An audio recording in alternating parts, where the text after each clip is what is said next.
Russia war, अब तक Ukraine पर रशिया 203 अटैक्स कर चुका है। This has been the biggest attack on a European state since the Second World War. I am Arun Singh. इस video में इस क्राइसिस से जुड़ी सारी अपडेट्स अगले 4 मिनटों में।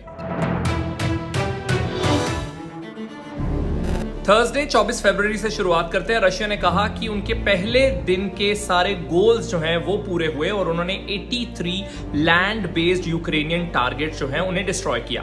अब तक यूक्रेन पर रशिया 203 अटैक्स कर चुका है और दूसरी तरफ यूक्रेन उसका मुकाबला लैंड, सी और एयर तीनों जगहों पर कर रहा है। यूक्रेन के हिसाब से अब तक 137 लोग मारे जा चुके हैं।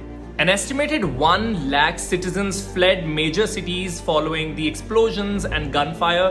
US and Ukrainian officials का मानना है that Russia aims to capture Kyiv, which is the Ukraine's capital, and their aim is to topple the government. अब आ जाते हैं फ्राइडे फरवरी 25 पर, जब early morning 2 loud blast central Kyiv में सुने गए। ऐसा एक AFP जर्नलिस्ट ने कंफर्म किया। वहीं यूक्रेनियन फोर्सेस ने भी एक एनिमी एयरक्राफ्ट कीव में ही मार गिराया, which then crash into a residential building and set it on fire. तो अभी तक Ukrainian forces are defending the attacks.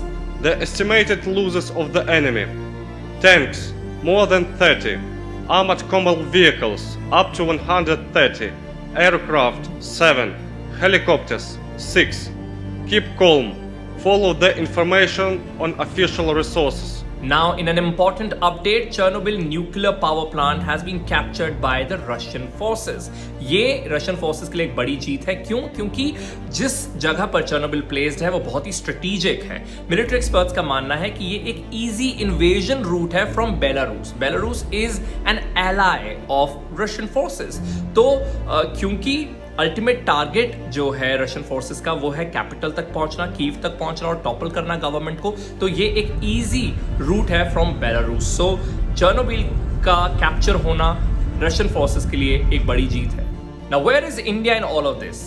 Bharat के प्रधानमंत्री नरेंद्र मोदी ने बात की रशिया के प्रेसिडेंट व्लादिमीर पुतिन से और कहा कि इमीडिएट सेसेशन ऑफ वायलेंस होना चाहिए।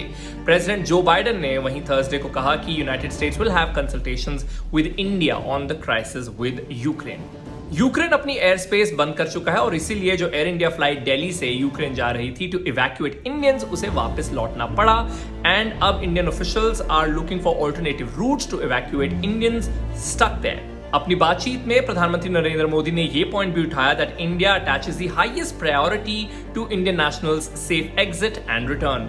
फॉरेन सेक्रेटरी हर्षवर्धन श्रृंगला ने एक प्रेस ब्रीफिंग एड्रेस की थर्सडे नाइट को और उन्होंने कहा Indian embassy in Ukraine is extending all possible assistance to the Indians.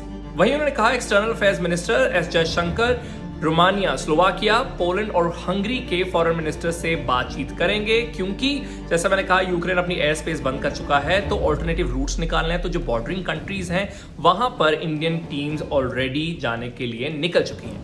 Foreign secretary said जो यूक्रेन में लगभग 20,000 इंडियंस फंसे हैं उनमें से 4,000 वापस आ चुके हैं। In the end, let's also talk about anti-war protests happening across the globe.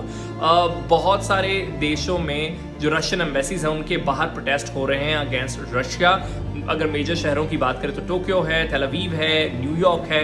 वहीं रशिया में भी इस वॉर के अगेंस्ट प्रोटेस्ट हो रहे हैं, लेकिन वहां पर प्रोटेस्टर्स को अरेस्ट कर लिया गया। With that, we've come to an end of this video. I'm Arun Singh. It's goodbye from my side.